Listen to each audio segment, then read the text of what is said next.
Blessed day. In Psalms chapter 20, verse 14, may He give you the desires of your heart and make all your plans succeed.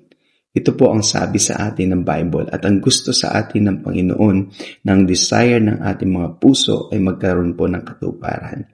Dahil ang dinidesire po ng tao na meron po relasyon sa Panginoon will always be in line with the Word of God. Dahil siya po nagtitiwala sa Panginoon, dependency niya sa Panginoon, ang Word ng Panginoon, ang kanya pong guide, ay patuloy na ang kanya pong nais sa buhay niya ay in line sa salita po ng Panginoon.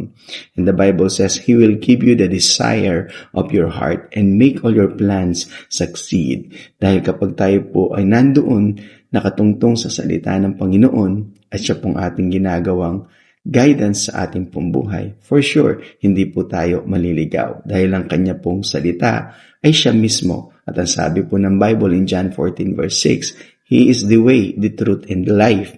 At yun po ang ating Panginoong Yesus na ating pong pinaniniwalaan at tinanggap sa ating pong mga buhay. So today, umasa ka kapatid na anuman desire ng iyong puso that is in line with His Word ay bibigyan niya ng katuparan at ang lahat ng iyong mga plano na nakatungtong sa Kanyang salita ay magkakaroon ng katuparan. Mapagpalang araw!